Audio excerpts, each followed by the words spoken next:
Les 3 infos essentielles de ce jeudi. Toulalan résilie son contrat avec Bordeaux. C'est officiel, Jérémy Toulalan n'est plus un joueur des Girondins de Bordeaux. Très affecté par le départ de Jocelyn Gourvenec, le milieu de terrain de 34 ans a demandé à ses dirigeants de résilier son contrat. Une requête acceptée par le club girondin compte tenu de la fin de celui-ci dans 4 mois et de son exemplarité, précise Bordeaux dans un communiqué. Quel que soit l'avenir de Jérémy, le club lui souhaite le meilleur. Ohayant, il laissera l'image d'un joueur de haut niveau, d'un grand professionnel mais surtout d'une belle personne, très impliqué aux côtés de tous les collaborateurs du club. Au revoir et merci Jérémy, peut-on lire sur le site officiel des Girondins. Convaincu par Gourvenec, Toulalan était arrivé à Bordeaux lors de l'été 2016 en provenance de Monaco. Bordeaux pointe à la 13e place du classement de Ligue 1. En 2013, Neymar a coûté plus de 200 000 € au Barça. Le recrutement en 2013 du Brésilien Neymar a coûté au FC Barcelone plus de 200 millions d'euros bruts, en additionnant ses salaires de joueurs et les innombrables clauses occultes du transfert, a affirmé jeudi le journal El Mundo. Le quotidien espagnol se base sur des documents remis par les autorités brésiliennes à la justice espagnole auxquels il aurait eu accès. Des sources judiciaires ont confirmé à l'AFP avoir reçu ces documents, arrivés au parquet en août 2017, mais sans pouvoir préciser les sommes indiquées.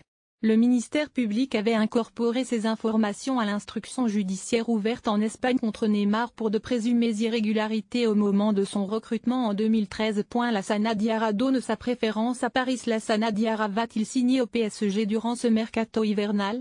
Libre de tout contrat depuis la résiliation de son bail avec Al Jazeera, le milieu de terrain français de 32 ans a été approché par Manchester United où José Mourinho verrait d'un très bon œil son arrivée, sachant que les deux hommes se sont côtoyés à Chelsea et au Real Madrid. Mais selon le Parisien, Diarra donne toujours sa préférence au PSG. L'Inter Milan s'est également manifesté mais l'ancien joueur de l'OM veut jouer la Ligue des Champions. Mais aussi, à court Barcelone piqué pour une prolongation. Tottenham s'active pour Lucas Gant est reparti pour rester à l'Atlético. Eu plus de 500 000 € par semaine de salaire pour Sanchez. Wenger veut rester secret sur Aubameyang. STG prolonge à Chicago. Le FC Séville avance ses pions pour Sturridge. Carroll ne devrait finalement pas rejoindre Chelsea en 1924 cet hiver. Matteo Doria devrait quitter l'homme. Ce qui n'est pas vraiment une surprise. Peu utilisé par Rudy Garcia. Seulement 3 matchs de championnat disputés depuis le début de la saison, le défenseur brésilien de 23 ans devrait aller voir ailleurs. Malgré un état d'esprit exemplaire selon son entraîneur, le Marseillais devrait s'en aller dès janvier. J'espère qu'il va réussir, a priori ça ne sera pas chez nous. Il a fait une saison exceptionnelle sur le plan mental et collectif. Pour lui ça serait mieux de partir, ce n'est pas vivable de rester. À son âge il doit jouer et monter l'étendue de son talent. Ici, il est barré par la concurrence, a déclaré Rudy Garcia en conférence de presse, à propos de son joueur. À 1850 Carroll ne devrait finalement pas rejoindre Chelsea alors que les Blues de Chelsea essayaient de convaincre West Ham de leur vendre l'attaquant tandis Carroll 29 ans, depuis plusieurs jours, le Télégraphe annonce qu'une blessure du joueur pourrait venir changer la donne. En effet, le natif de Newcastle souffre d'une blessure à la cheville, révèle le quotidien anglais. Blessure qui pourrait l'éloigner 4 mois des terrains. Un coup dur pour l'international anglais, et les deux clubs.